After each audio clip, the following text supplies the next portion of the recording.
What's up, everyone? So, I come, I have come across this headline.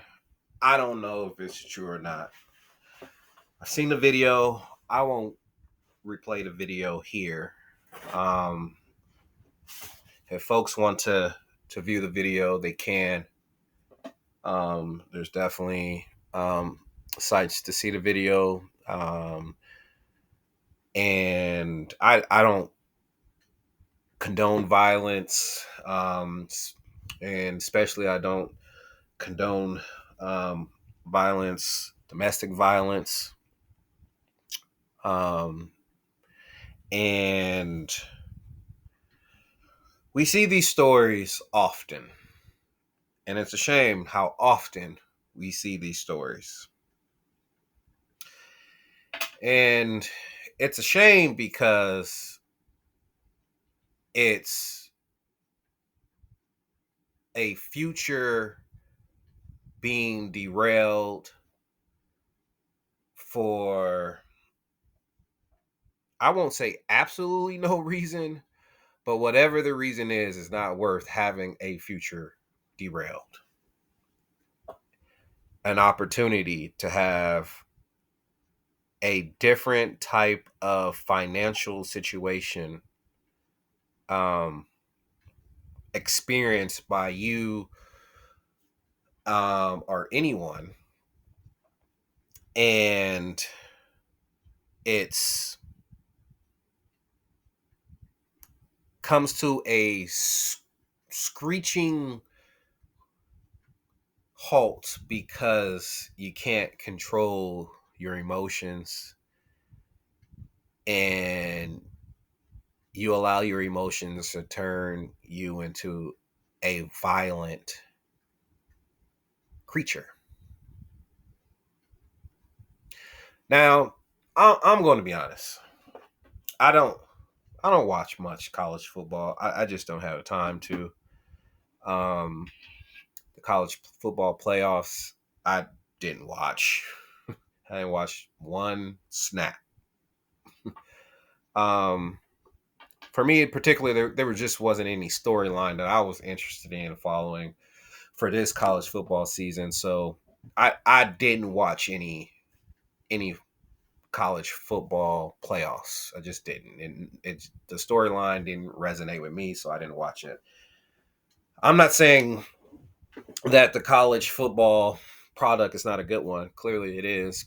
But I'm not necessarily a fanatic about college football, and I do watch it when I have a reason to, and I'm drawn to a certain type of story, and then I'll follow college football. So if I don't follow college football like that, then I'm not knowing who all the main players are. The only storyline that I've been following is really Colorado, right? Because of Dion and his son Shador and Travis. So that's those football games. I saw maybe like 3 or 4 of the Colorado football games, but outside of that, I didn't watch much college football. Um, so I don't know who Quaydarius Davis is. Like I can walk right past him and not know that he was a college football player. And not know that he was projected to maybe be drafted in the upcoming NFL draft. Now, from the reports that I've seen, it appears that he is someone that is good enough to be drafted. I don't know how early in the draft process or late, but just to be in the consideration of possibly being drafted into the NFL, that does mean that you're pretty good, right? Just making it to D1 college football is a feat in itself. And so out competing those top athletes and being on the radar to be a drafted NFL player, that does mean that you are elite of the elite. So Why would you jeopardize any opportunity in order to become an NFL player after doing all of that work that you had to do in order to put yourself in that position? And why are you not finding yourself in a situation since the draft is coming where you're just too busy to find yourself in a situation as alleged in this report? Again, I saw the video. I can't make out who is who. She clearly has come out and expressed that that's her, and that is Quaydarius Davis. And I don't know how to say her name. I think it's Ja'Yunna, maybe Monae. Sorry if I pronounce your name wrong. But um, that's what's been alleged. And as an attorney, some of the worst cases to just deal with, kind of like to dissociate some of the emotions out of the case, are when you get a those cases consist of facts similar to this. Like you have an route that could lead you into a different lifestyle. However, being a prisoner of a moment, especially maybe an emotional moment, you find yourself going a completely different way. And allegedly, um, Quaydarius Davis um, abused his girlfriend on one night and ended up choking her out unconscious in front of a camera. I don't know if he knew the camera was there from the neighbor's door. Seemed like it maybe was coming from the window because the camera was moving. But the neighbor's camera clearly caught some physical altercation with a man choking out a woman.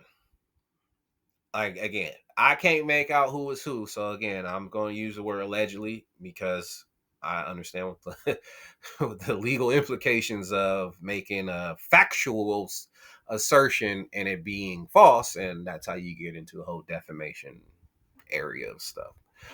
But this is my opinion based off of the evidence that has been reported. Um, and so allegedly, um, this occurred, and allegedly, this involves Quaydarius Davis and his now ex girlfriend or previous ex girlfriend, Miss Ja'Yunna Monae. So, why am I talking about this? Well, what's the legal implications of something like this? I'm not exactly sure what jurisdiction this is because I haven't done much research. I just literally saw the video and then I started to the recording process. And what can he potentially be looking at? Well, assault, battery, domestic violence charges, right?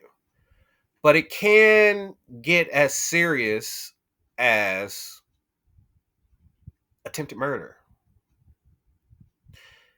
because he choked her out unconscious.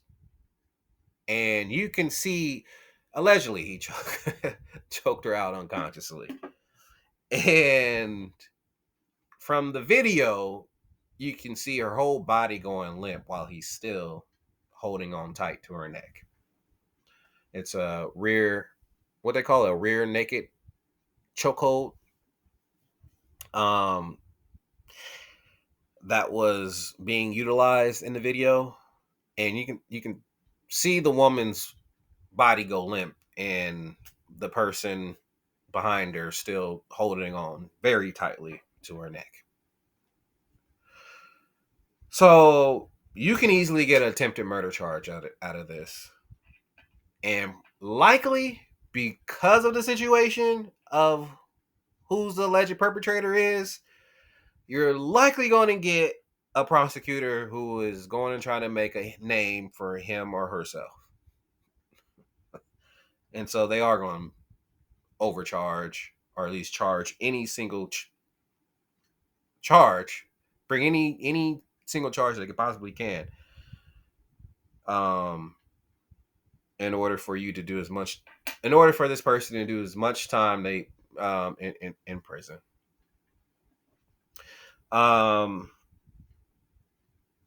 What else is at stake here?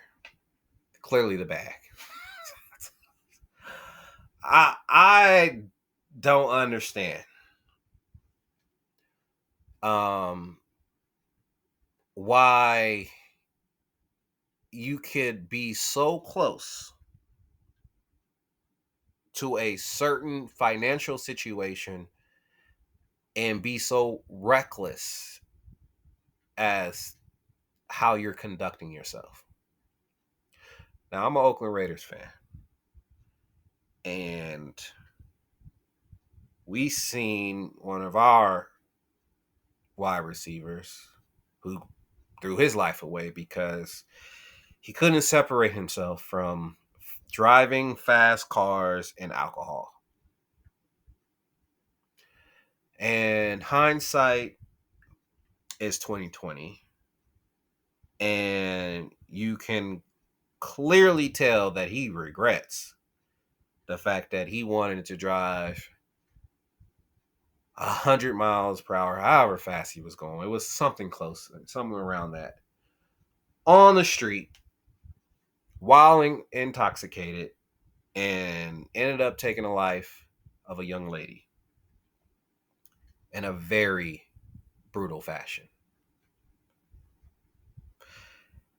And he was projected to do pretty well in the NFL. Not that he just got to the NFL, and I'm talking about Henry Ruggs, but he was projected to be someone like Tyreek, right? And for all intents and purposes, he was having a really good season. He was gelling in the system with in Gruden's offense. You know, definitely caught a whole bunch of deep balls, and it appears that he was on the up and up and could possibly be one of those wide receivers to have gotten a really big second contract. And all of that is lost because of the inability to say no to alcohol and driving recklessly. The risk reward, when you do the analysis, it just doesn't pan out. When you do the analysis, you say, what good can come out of me driving drunk and recklessly? Oh, I'll have a fun time. That's it.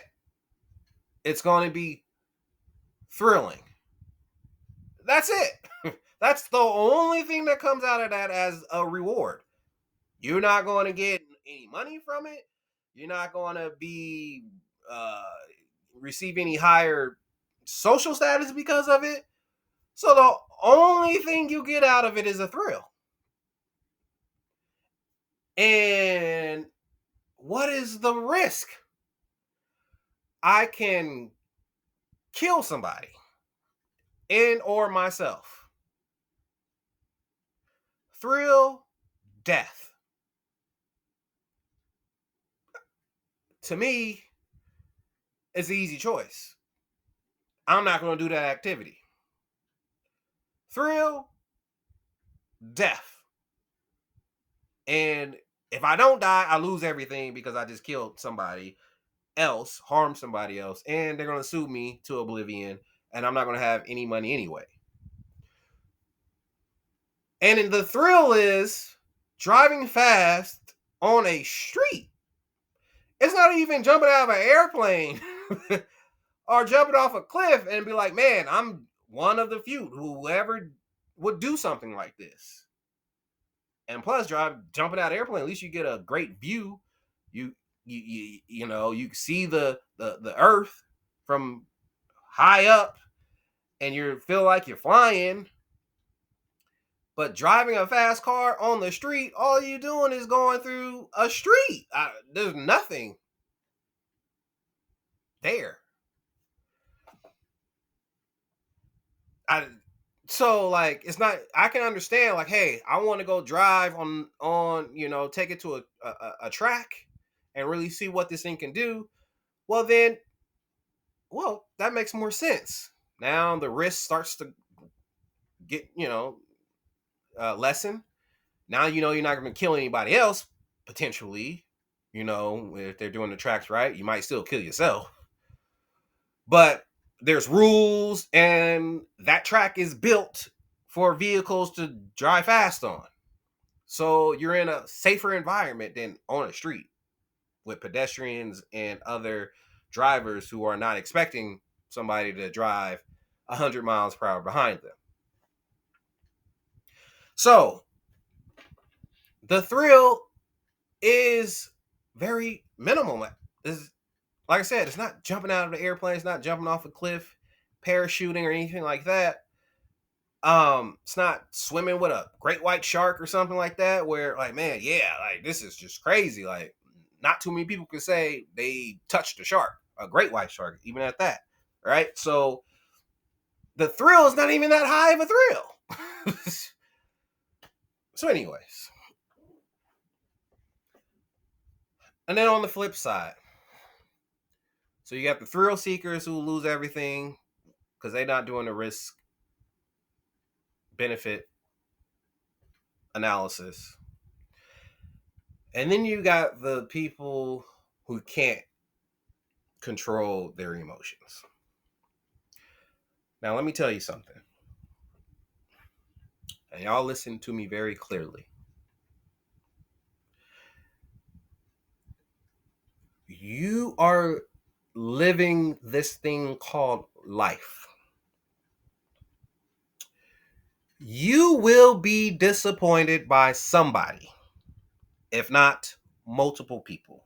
And generally speaking, if you live long enough, you will be disappointed by multiple people. Multiple people in this lifetime will do you wrong. They will steal from you, they will lie on you, and they will cheat on you. Count it as done. They will leave you stranded.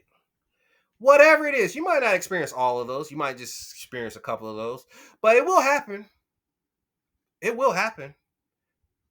It's guaranteed. It's just life. People live. People change.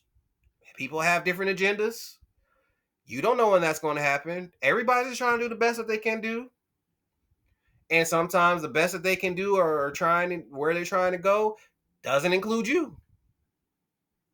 Especially in relationships. Young men, listen to me. Well, I ain't that old, but I guess I'm in my middle ages. But the younger 20s, listen to me. I've been there, and I've been out of there for some time. That age group.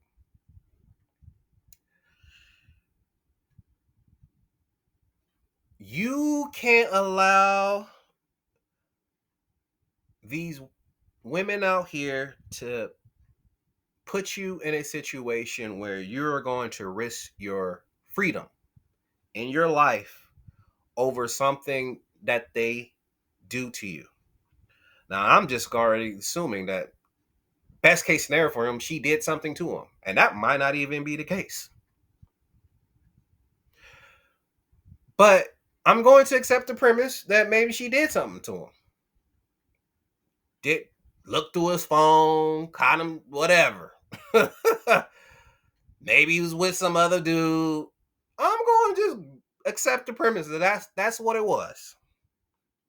His best case scenario in this situation, that he was prompted to anger and he just ain't just going around beating her up for absolutely no reason. Allegedly. Even if that's the case, again, young men, counted as done. Life goes on. I'm not going to minimize maybe, because maybe some men will minimize the emotional harm and hurt that sometimes being betrayed can cause. Betrayal causes. I'm not going to minimize that. However, life goes on. And I'm not going to gaslight you and say, well, everybody been, people been through it before. I won't say everybody. People been through it before. They got through it. I'm not even going to gaslight you like that. However, I'm going to say life it's a fact. Life goes on. Billions of people have lived this thing called life. Life goes on. You have to be emotionally intelligent enough to realize that you're having a hard time with a certain situation. And you have to already think what you're going to do in a situation where you believe that your emotions have got out of control. If you ever found yourself in a situation where emotionally you're a wreck, you need to have versed in your mind what you're supposed to do in that situation. Hopefully, you will say, let me just remove myself from the situation and get as far away as I possibly can. That is the emotionally intelligent thing to do. Whether it's with a woman or whether it's some dude in the club or on the street, hey, emotions getting the best of me. I might get real angry and lash out in violence towards somebody. That can end up badly. When it's all said and done, when the emotions wear off and the police are there and the handcuffs are on and you're marching yourself to the back of a patrol car, and then things get clear. But before that situation, you need to already have versed in your mind what you need to do in a situation where you feel like emotionally you're unstable.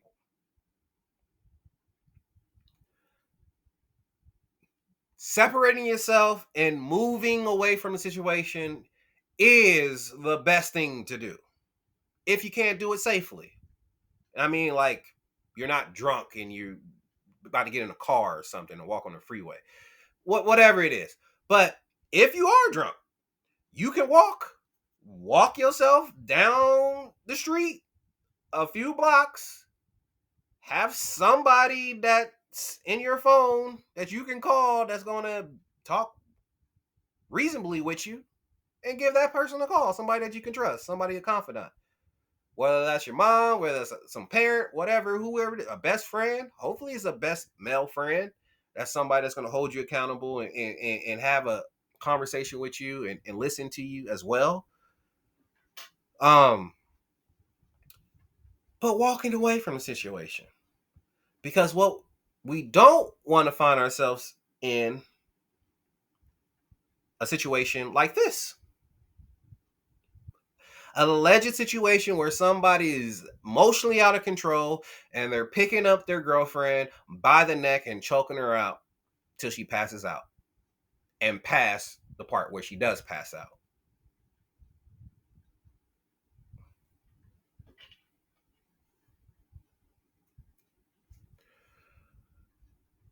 So we'll see what happens in this case.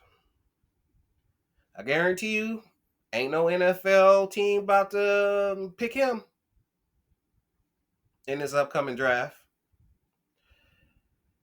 And we're going to see if he is prosecuted and to what extent in the near future. So, key takeaways before I depart.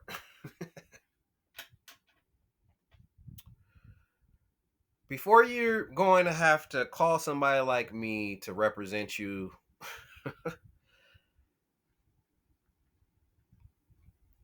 learn how to have some emotional intelligence in situations that can potentially rile up kind of the more uh, uh, violent tendencies that men can have, and learn how to remove yourself from certain situations.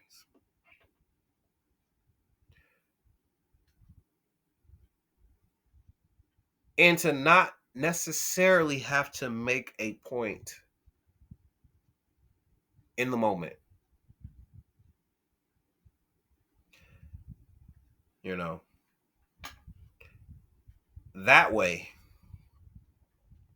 you don't find yourself in a situation where you are losing out on opportunities that can come only once in a lifetime. All right, you guys, tell me what you guys think about this topic. It's a very sensitive topic. Again, we're dealing with domestic violence. The video is graphic, especially at the point where, you know, this woman is appearing to be choked out past consciousness, and she is still being choked out. And I'm just going to leave it at this. If these facts are proven to be true, he deserves to be in prison, and he needs a wake-up call.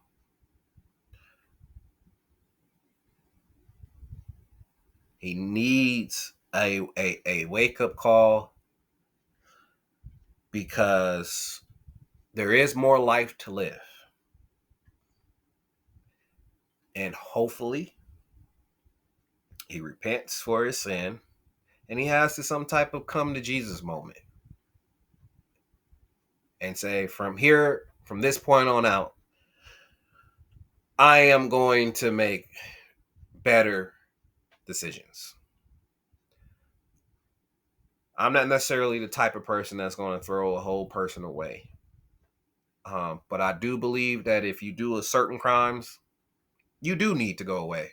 And this type of crime, it ain't no slap on the wrist. You need to sit down. And because you probably gave all of your attention and all your energy to football, and that might not be an option available to you when you get out, hopefully the institution that you go to, there are some type of resources available to you so you can actually learn how to be a productive citizen. Because one thing that make men violent is when they believe they don't have much options. And then those type of men tend to be very violent, are prone to violence, prone to robbing and stealing and burglarizing. So I hope the wherever he goes, if this is true, that they keep him there for some time and get him some therapy